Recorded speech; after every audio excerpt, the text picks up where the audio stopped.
슈퍼위크를 맞고 있는데요. 문재인 대통령 어제 시진핑 주석 만났고요. 오늘 밤에는 러시아와 정상회담이 잡혀 있습니다. 트럼프 미국 대통령과는 내일과 모레 만나게 되고요. 우리의 관심은 북한 문제, 비핵화 협상에 어떤 계기가 될 수 있을까 하는 거겠죠. 자, 김 교수님. 예. 어제 시진핑 주석이 김정은 위원장 만나고 난 뒤에 어떤 얘기를 들었는지 그 입장을 전달을 했습니다. 네네. 비핵화 의지는 확고하다. 대화를 통해 해결하겠다. 뭐 이런 건데요. 김 위원장으로서는 뭐 상당히 일관된 입장을 밝히고 있다라고 볼 수 있을 텐데 이게 좀 진전이 없다라고 보이는 거는 구체적이지가 않아요. 그러니까 원론적 입장에서 북한의 입장들 다시 한번 재확인한 것 같습니다. 재확인했다. 그러니까 네. 시진핑 주석이 평양을 갔을 때 이미 나왔던 김정은과의 회담에서 나왔던 내용도 사실은 정치적 해결을 지지한다. 그다음에 인내심을 가지고 지켜보겠다. 그렇죠. 대화를 통한 정치적 해결을 하겠다는 걸로 했기 때문에 북한과 미국 사이에 지금 조성되어 있는 회담의 판 자체를 깰 생각은 없고 이른바 이 국면을 경색시킬 도발은 하지 않겠다는 걸로 일단 정리가 돼서 긍정적인 평가가 나오는데 그 뒤에 또 부정적인 우려를 갖게 하는 것은 또 시진핑 주석과 김정은 사이에 이른바 북한의 안보상의 우려, 북한의 또 경제 발전의 어려움 이런 것들을 해결해 줘야 된다.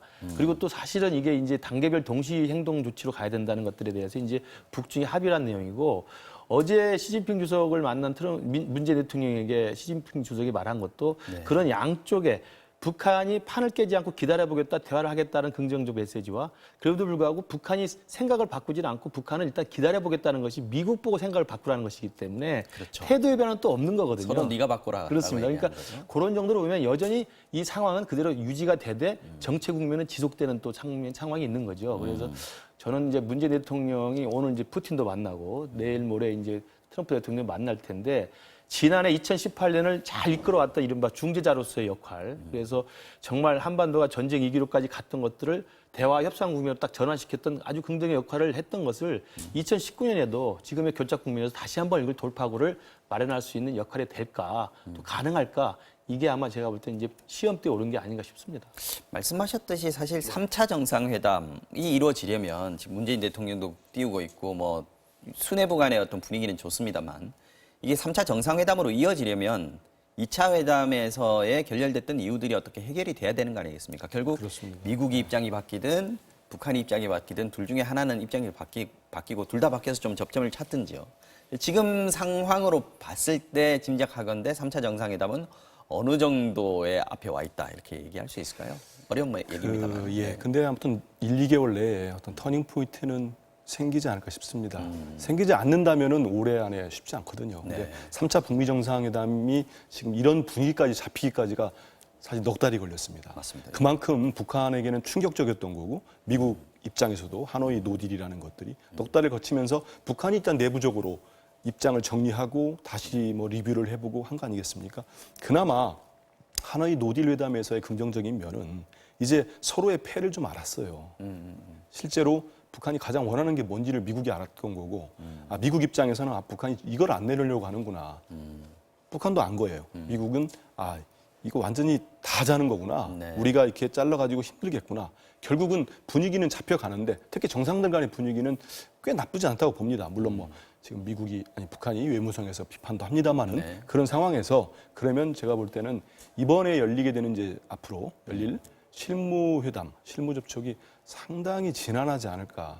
대단히 힘든 실무 접촉이 될 겁니다. 예전에 정상들 모아 둘이 만나가지고 판이 깨지면서 그 충격이 너무 컸기 때문에 네. 아무리 탑다운 방식에 대한 그 이른바 바텀업보다는 합의가 트럼프와 김정은이 모아졌다 하더라도 네. 이번엔 비건이 됐든 최선희가 됐든 아니면 폼페이오와 뭐 다른 김영철 외에 누가 나오든지 간에 이용호가 됐든 거기에서 상당 부분의 합의점을 찾은 다음에 마지막 두 정상이 사인하는 예전에 하노이 회담에서는 거기까지도 안 가고 만난 거 아니겠습니까? 그렇죠. 그래서 실무 접촉이 관건이다 이렇게 볼 수 있을 것 같습니다. 알겠습니다. 말씀 잠깐 하셨습니다만 네. 상당히 당황스럽습니다. 북한 외무성의 담화. 이거는 어떻게 읽어야 되는지 모르겠어요. 미국을 지금 김정은 위원장이나 트럼프 대통령이나 두 사람은 뭐 계속 대화하겠다, 뭐 인내를 갖겠다, 뭐 이렇게 얘기를 하고 있는데 외무성에서 나온 분위기는 굉장히 싸늘하고 독합니다. 그러니까 최근 잇따라서 이제 폼페이오 볼턴을 거의 굉장히 높은 수준의 고강도 비난을 한 외무성 성명이 나왔고요. 네.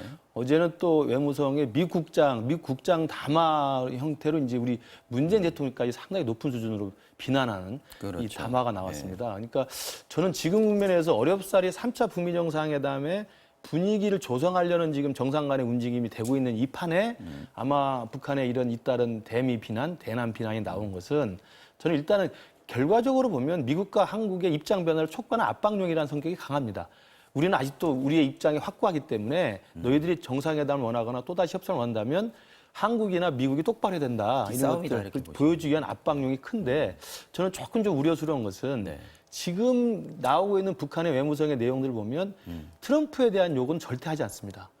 그다음에 미국의 순회에 대해서는 아주 많은 진실된 어떤 신뢰를 보이고 있습니다. 그리고 최근에 또 트럼프 편지도 대통령이 보낸 친서 보낸 걸 노동신문 일면에 김정은 입고 있는 걸 보여주고 있고요. 그래서 아마도 지금 북한은 김정은 위원장과 트럼프 대통령 사이에 이른바 탑다운에만 너무 몰두하고 있는 게 아닌가 싶어요. 북한이. 예, 그렇기 때문에 그런데 이제 지난 싱가포르 정상회담에서는 탑다운으로서 큰 성과를 봤죠. 북한 입장에서는. 그런데 하노이에서도 그렇게 될 줄 알았는데 하노이에서는 탑다운이 결국 성과를 못 냈고 실무 협상에서 아무런 합의가 없었기 때문에 결국 깨진 거거든요.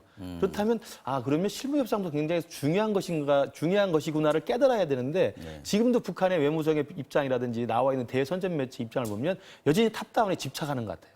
근데 사실 탑다운은 최근에 우리 문재인 대통령도 북유럽 삼국 순방했을 때 밝혔습니다만 문재인 대통령조차도 먼저 실무 협상이 중요하다고 이야기를 해놓은 거거든요. 그렇기 때문에 이제 한국 부장님 말씀대로 이제는 실무 협상에서 일정한 정도의 합의의 절충점이 만들어지지 않으면 정상에 만나도 사인하기가 굉장히 어려워요. 그런데도 불구하고 북한이 계속 트럼프에 대한 신뢰를 하면서 밑에 있는 국무장관이나 안보부 장관 등등을 계속 비난해버리면 사실은 북한으로서는 지금 잘못 짚고 있는 게 아닌가라는 좀 안타까움이 좀 있습니다. 지금 북한 외무성 담화문의 내용을 잠깐 간단하게 소개를 좀 해드리면 미국을 향해서는 대화를 위한 전제 조건들을 제시했습니다. 온전한 대안을 갖고 와라. 지금까지 건 아니라는 거죠. 그리고 말이 통하는 사람으로 협상 라인을 바꿔라 라는 거고요. 우리 정부에 대해서는 북미 대화에 참견하지 마라. 남북 간의 물밑 협상 이런 거 없다라고 얘기를 했습니다. 지금 이 얘기가 뭐 미국은 또 미국이라고 치지만 우리 입장에서 봤을 때는 너희는 비켜라. 이때까지 해온 게 있는데 문 대통령도 그렇고요. 이렇게 되면 우리 정부로서는 상당히 당혹스럽지 않겠습니까? 어떤 입장을 내놓고 일단은 있습니까? 통일부에서는 통일부 대변인 같은 경우는 뭐 비키라고 한다고 우리 비키겠다 할 수는 없는 거 아니겠습니까? 그럼요. 그러니까요. 정부는 남북 공동선을 비롯한 남북 간 합의를 지키기 위해서 꾸준하게 노력을 하겠다. 청와대로 나오는 것도 계속 이 대화 재개, 조속한 대화 재개를 위해서 노력하겠다. 아주 원칙적으로 예, 그런 드라이하게 입장들이 표현을 나오고 하고 있습니다. 그래서 저는 지금 김정은 위원장도 뭐 외무성 국장이 이런 담아낼 때 자기들의 최고 수뇌부의 어떤 승인 없이 나오겠습니까? 그러니까요. 다 받고 냈을 텐데 문 대통령이 지금 지난해 1월부터 아까 김 교수님 말씀대로 쭉 그런 노력들을 해오지 않았습니까?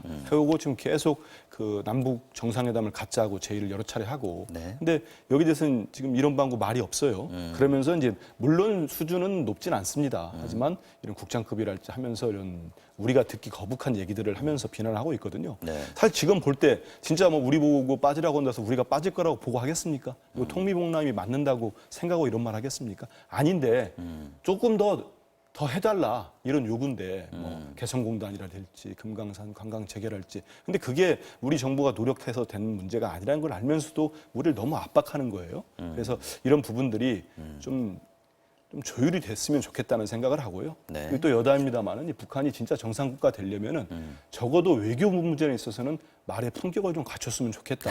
알겠습니다. 너무 거친 용어들은 본인들 점수도 까먹는 것 같습니다. 마지막으로 하나만 네. 짚겠습니다. 지금 어쨌든 가장 중요한 일정이 트럼프 대통령의 방한입니다. 앞두고 지금 비건 특별대표가 지금 와 있죠. 와 있지 않습니까? 네. 북한과 만날 가능성 지금 없다고 지금 계속 얘기를 하고 있는데 실무회담이 혹시 있지 않을까 가능성 어느 정도로 보시는지 간략하게 좀 굉장히 낮다고 봅니다. 그러니까 사실 지금 북한이 어제 미국 국장 담화로 우리 문재인 대통령을 험담을 한 것도 네. 최근 한 며칠 사이 있었던 우리 남쪽의 청와대나 또 우리 남쪽 일부 전문가들이 김정은이 내려올지 모른다. 판문점에서 만날지 모른다. 이런 이야기를 계속 분위기를 띄웠었어요. 근데 북에서 볼 때는 굉장히 화가 날 수 있는 거죠. 사실상 이루어진 게 아무것도 없고 자신들의 요구 조건이 조금이라도 받아들일 만한 것은 아무것도 없는데 계속 만날 수 있다라고 하는 분위기만 띄우고 올 걸 기다리고 있으니까 아마 좀 기분이 상했던 측면도 있다고 봅니다. 그렇기 때문에 비건 대표 지금 왔으니까 판문점에서 아마 북측 실무 대표를 만날지도 모른다 그러는데 제가 볼 땐 제로입니다. 제로고. 그러니까 지금 과거에 만났던 김혁철 대표가 지금 완전히 지금 아웃되어 있는 상황이기 때문에 사실 파트너도 정확히 누구인지 모릅니다. 맞습니다. 그렇기 때문에 그리고 또 비건이 본래 오기로 한 날 하루 뒤로 미뤄서 왔어요. 제가 볼 때는 만날 가능성이 없기 때문에 비건도 그렇게 일정을 맞춘 것으로 생각을 합니다. 알겠습니다. 오늘 정치와 정용은 여기서 마무리하겠습니다. 김근식 경남대 교수, 한민수 전 국민일보 논설위원 두 분과 함께했습니다. 고맙습니다. 예.